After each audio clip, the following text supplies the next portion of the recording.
Oi, gente, tudo bem com vocês? Mais uma piada, alguém viu meu sapato aí? Sem olhar pro café não vai dar. Você sabe quem foi Lev Semyonovich Vygotsky? Vem comigo. Ele foi um psicólogo russo pioneiro no conceito do desenvolvimento intelectual de crianças que ocorre através das interações sociais e das condições de vida. Vygotsky nasceu dia 17 de novembro de 1896 em uma família russo-judaica.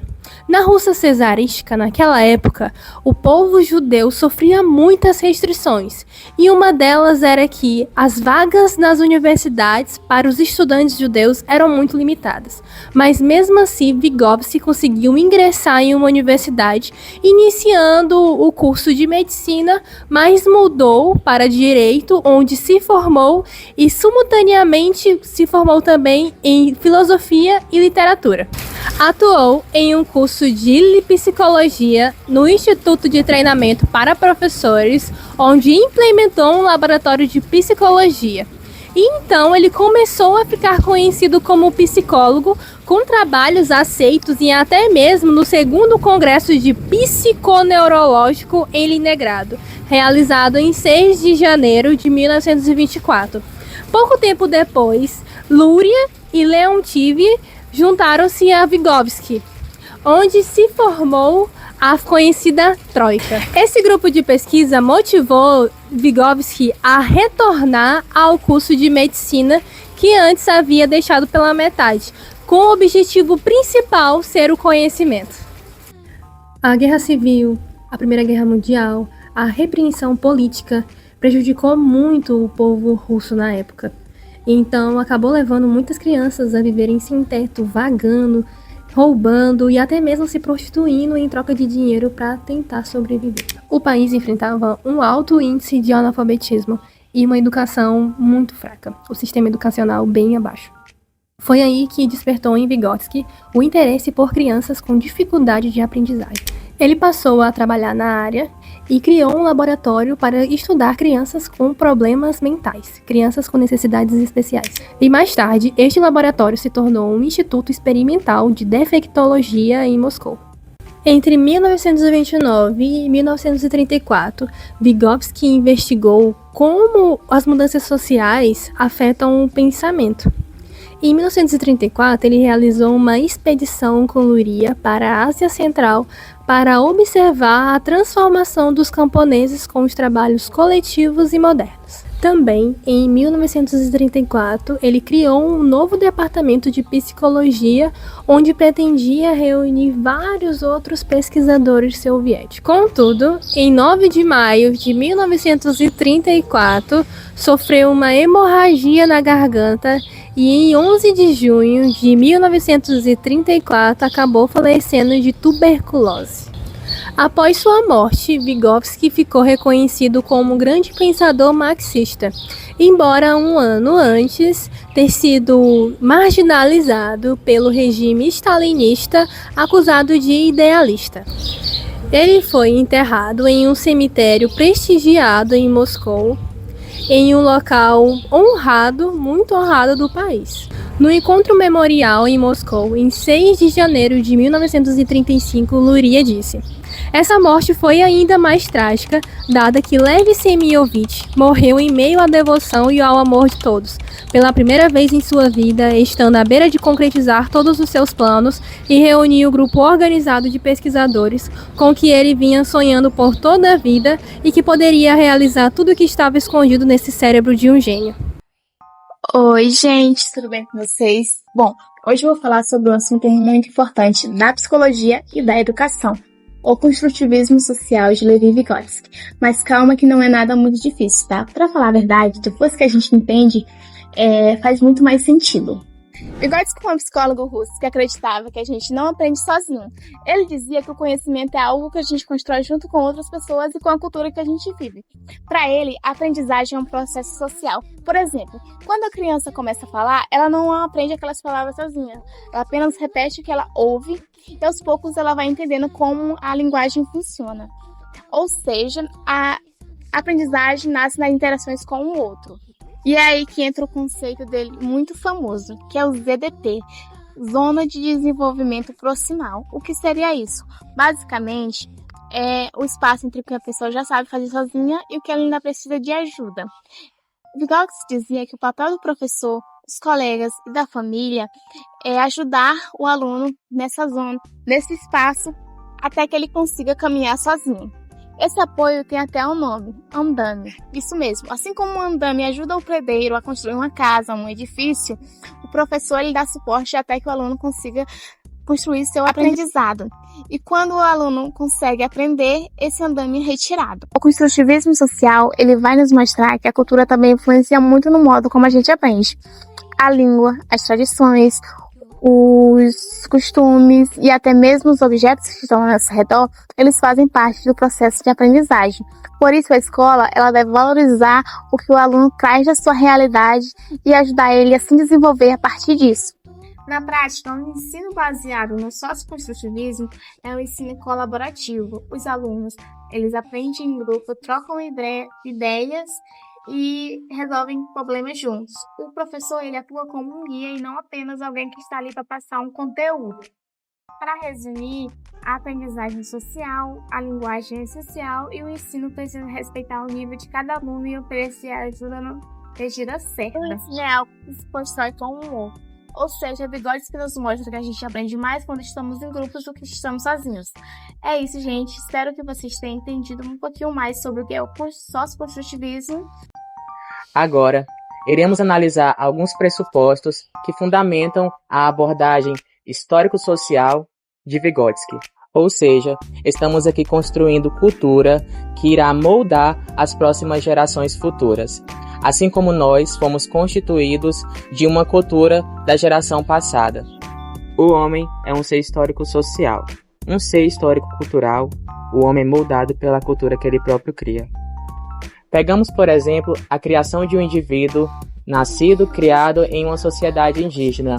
Suas habilidades, jeito será totalmente diferente de um indivíduo que se constituiu em uma cidade grande, por exemplo. Vygotsky divide em duas etapas, sendo ela a atividade mental básica e a atividade mental superior. A atividade mental básica está diretamente ligada aos instintos, aqueles que tal ser já traz consigo. Já as atividades superiores são aquelas como raciocínio, pensamento, atividades dinâmicas mais complexas no desenvolvimento psicológico do ser humano. E é por isso que você é diferente, por exemplo, deste gato, ou de qualquer outro ser animal, já que você possui essa capacidade de uma atividade mental mais complexa sobre o seu pensamento, e isso vem através das interações sociais e o seu desenvolvimento com relações na sociedade. Vygotsky pontua algo primordial. Ele diz que o ser humano é determinado pelas interações sociais, ou seja, pela relação e conversação do ser humano com o ser de sua própria espécie. Diferente de Jean Piaget, que possui estágios no seu desenvolvimento, Vygotsky ele possui saltos qualitativos que nós veremos agora. O primeiro salto consiste da filogênese, que é a origem da espécie, para a sociogênese, que é a origem da sociedade. Imagine um indivíduo onde ele precisa saltar das perspectivas biológicas extintas para uma perspectiva social, entender aonde ele está introduzido, qual o seu contexto, quais as normas e regras ele deve cumprir sendo um cidadão. O segundo pulo consiste da sociogênese para a ontogênese, que é a origem do homem, onde ele entende que ele está inserido na sociedade, mas ele compreende que essa sociedade é uma sociedade brasileira, que ele tem perspectivas de trabalho, de estudo, então ele se torna um ativo participante dentro dessa sociedade. O terceiro e último salto consiste da ontogênese para a microgênese, ou a origem do indivíduo único. Então Vygotsky, ele separa por essas três etapas, ou esses três saltos, que o ser humano ele tem no seu desenvolvimento. Primeiro, ele cresce dentro de uma sociedade, mas ele não se torna participativo. O segundo passo é quando ele tem essa participação dentro da sociedade. E o último salto é quando ele compreende qual o seu papel dentro da sociedade, o que ele quer, quais são os seus valores e como ele vai, de alguma forma, poder contribuir e constituir a outras pessoas no seu convívio social. Aprendizagem e desenvolvimento. Segundo Vygotsky, aprendizagem e desenvolvimento estão intimamente ligados, mas não são a mesma coisa. Por isso, ele propôs uma visão sócio-histórica e cultural, para a gente entender melhor sobre esses assuntos. Primeiro vamos falar sobre a aprendizagem.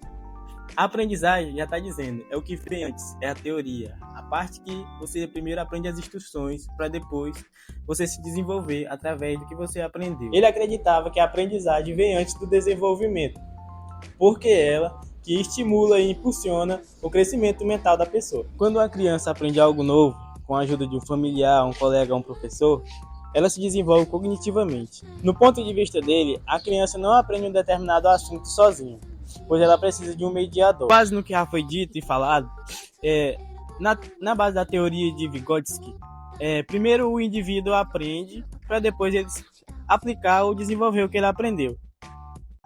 Você sabe o que é o desenvolvimento da linguagem? Não sabe? Então vem comigo. Para Vygotsky, a linguagem é o principal instrumento do pensamento. A gente aprende primeiro conversando com os outros e depois transforma em pensamentos internos. É através da linguagem que a gente organiza as ideias, planeja e aprende. E com isso se relaciona com 3 ideias principais: signo, mediação e internalização. E vamos começar com os signos. Pera. Não é o signo de astrologia, é os signos que representam alguma coisa, como por exemplo, palavras, números, gesto ou até desenho. Quando uma criança usa os dedos para contar ou fala, vou guardar o brinquedo, ela está usando os signos para lembrar e pensar. Agora vamos falar um pouquinho sobre a mediação. A mediação é quando uma pessoa te ajuda no seu aprendizado. Pode ser o professor, o seu irmão, seus pais ou até mesmo seus colegas. Quando o professor ensina a ler, mostrando figuras e som das letras, ele está mediando o aprendizado da linguagem. E por fim vem a internalização. É quando aquilo que a gente aprendeu com a ajuda do outro passa a fazer parte do nosso pensamento.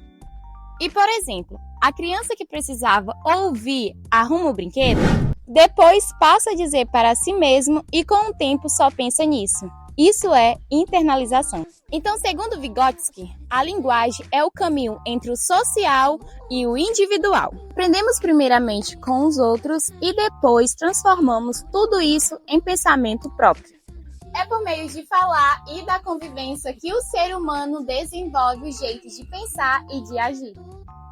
Em seus estudos, Vygotsky percebeu que existem coisas que conseguimos fazer sozinhos, coisas que conseguimos fazer com ajudas e coisas que não conseguimos fazer nem com ajuda.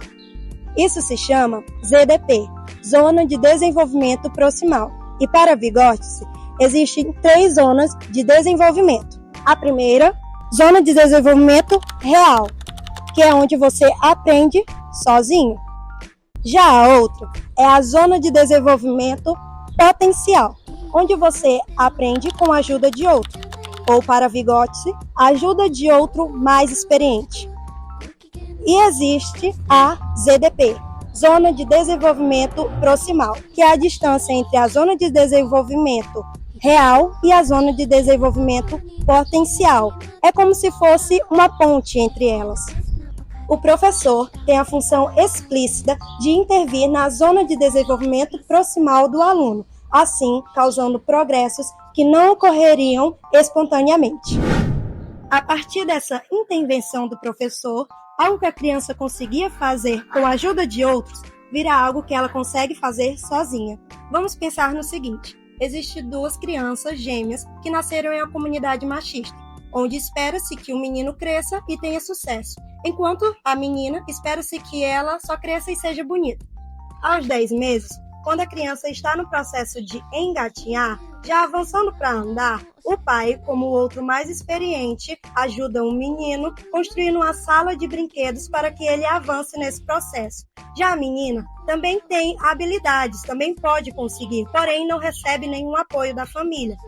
Como Vygotsky acredita, o menino terá mais sucesso do que a menina, porque ele vai ter o apoio na zona de desenvolvimento proximal. Já a menina conseguirá andar, porém ela não terá apoio, então o menino sempre avançará mais do que ela.